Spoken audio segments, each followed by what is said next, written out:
안녕하세요. 주니TV의 주니입니다. 자, 오늘은 연말정산 하시는 분들이라면 필수적으로, 정말 필수적으로 가지고 계셔야 할 연금저축에 대해서 말씀드릴 건데요. 연금저축 어디선가 많이 들어보셨을 거예요. 근데 그게 대체 뭐고 왜 필수적인지에 대해서 알아보겠습니다. 연금저축은요, 두 가지의 목적이 있는 상품인데요. 첫 번째는 세액공제, 두 번째는 연금. 이렇게 두 가지의 목적이 있는 상품입니다. 연말정산을 할 때는 소득공제 아니면 세액공제를 한다고 얘기를 많이 하는데요. 연말정산이라는 것 자체가 우리가 1년 동안 급여를 받는 그 총 금액을 계산을 하고, 그리고 연간 내가 낸 세금들, 어딘가 모르게 빠져나가면 분명히 세금들이 있을 거예요. 편의점에서 뭐 하나만 사도 세금을 떼니까요. 그래서 내가 낸 세금들 대비해서 내야 하는 세금은 얼마나 되는지 그거를 계산해서 마이너스 해봤을 때 환급을 받거나 추징받거나를 계산하는 과정이 바로 연말정산인데요. 연말정산에서 세금을 계산하는 방법에는 소득공제랑 세액공제가 있습니다. 소득공제 같은 경우는 쉽게 예로 들어서 명품백을 1000만원짜리를 900만원 인셈 쳐줄게 하는 게 소득공제고요. 세액공제는 1000만원짜리인데 내가 10% 할인해서 100만원 빼줄게. 100만원 할인해줄게. 이렇게 되는 게 세액공제입니다. 자, 연말정산으로 다시 돌아와서 그러면은 내 총급여에 대해서 세금을 매기는 거를 연말정산이라고 하잖아요. 총급여를 아예 줄여주는 거예요.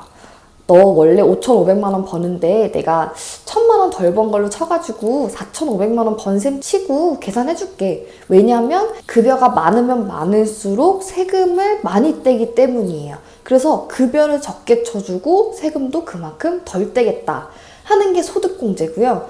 세액공제는 총급여에 대비해서 세금 혜택 다 받고 나서 내가 세액공제로 얼마를 빼줄게 아예.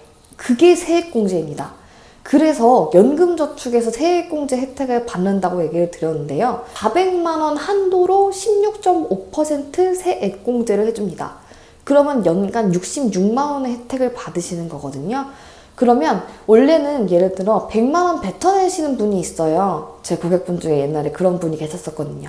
100만원 원래 뱉어내는데 66만원 혜택 주니까 34만원만 내시는 거예요. 20만원 원래 돌려받던 분이 있으셨는데 연금저축 400만원 가입해서 66만원 혜택 받고 86만원 돌려받게 되신 거예요. 자, 처음에 얘기 드렸던 것처럼 첫 번째 세액공제 혜택 받는 것, 그리고 두 번째 연금의 혜택 받는 것, 요 두 가지가 우리 연금저축 가입할 때 목적이라고 말씀드렸잖아요.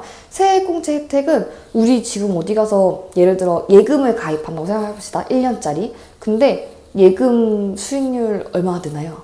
1%? 많아야 뭐 2%, 3%? 근데 다 달리예요. 아, 이자율 너무 낮아요. 대신에 연금저축으로 400만원 정도 남는다고 하시면 400만원 정도 연금저축에 넣으시면 16.5% 세액공제 혜택 받으시는 거고, 추가적으로 두 번째 목적인 연금으로, 어차피 우리 이 돈 어디 날아가는 거 아니고 연금으로 혜택 받으시는 거잖아요. 나중에 55세 이후에 자기가 원하는 시점에 연금 개시하셔서 연금저축으로 넣었던 연금 혜택 다 받아가시면 됩니다.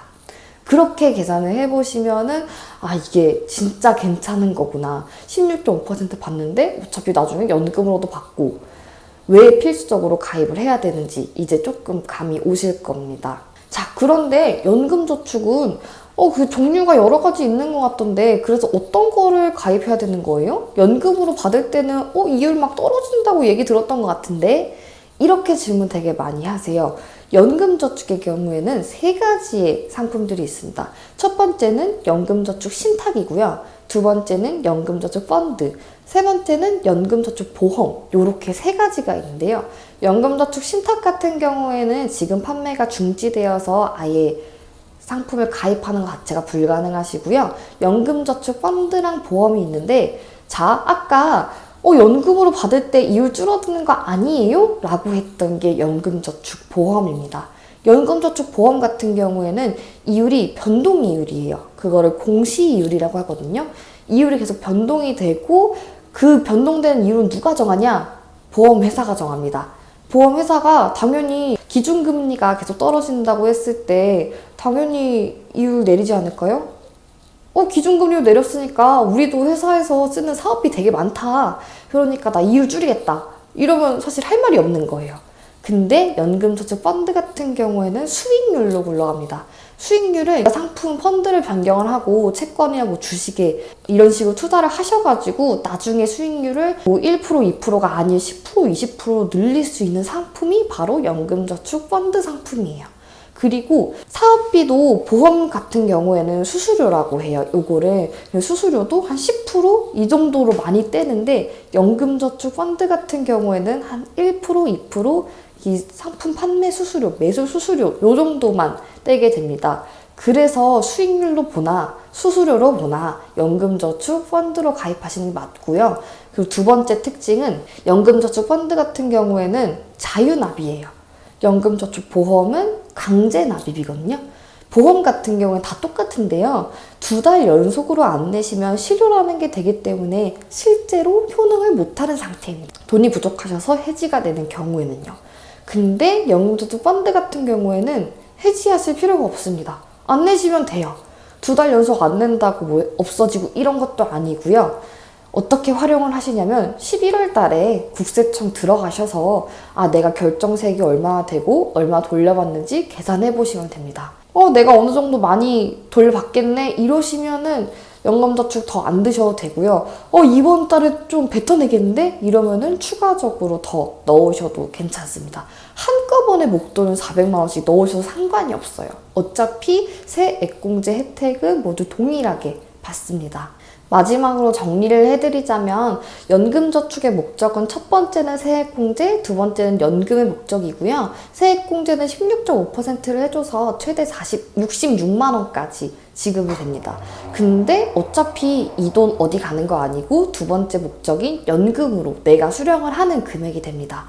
지금 이제 국민연금도 연금 수령액도 많이 줄어들었잖아요. 어차피 내가 다 가져가는 돈이니까 이렇게 혜택 받는다고 보시면 되고, 활용 방법은 연금저축 펀드로 선택을 하셔서 나중에 한꺼번에 넣으시거나 아니면 매월 납부하셔도 상관은 없습니다. 근데 내가 돈이 없을 때는 내지 말자고요. 그렇게 활용을 하시는 게 연금저축이고요. 그래서 연말정산 하시는 분들, 연말정산 많이 뱉어내신 분들, 이런 분들은 꼭 연금저축은 가입을 하셔서 활용을 꼭 하시면 좋을 것 같고요. 그리고 사실 연말정산할 때 제가 나중에 다른 영상에서 하나 더 올리겠지만 연말정산에서 보시면 이걸 돌려받으시는 분들이 있고 못 돌려받으시는 분들이 있으세요. 400만 원 넣는다고 모두가 66만 원 돌려받는 건 아닙니다. 내 결정세액이 얼마나 되고 내 소득이 얼마나 되고 총 급여가 얼마나 되고 이런 것들을 다 확인을 해보셔야 합니다. 그래서 이런 것들은 저나 아니면 다른 전문가분들이랑 상담을 하시거나 다음에 제가 영상 올리면은 그거 참고하셔서 준비하시길 바라겠습니다. 자, 오늘의 연금저축 영상은 여기까지고요. 다음번에 연말정산 심화 버전을 한번 찾아뵙도록 하겠습니다. 모두 부자 되시길 바라겠습니다. 감사합니다.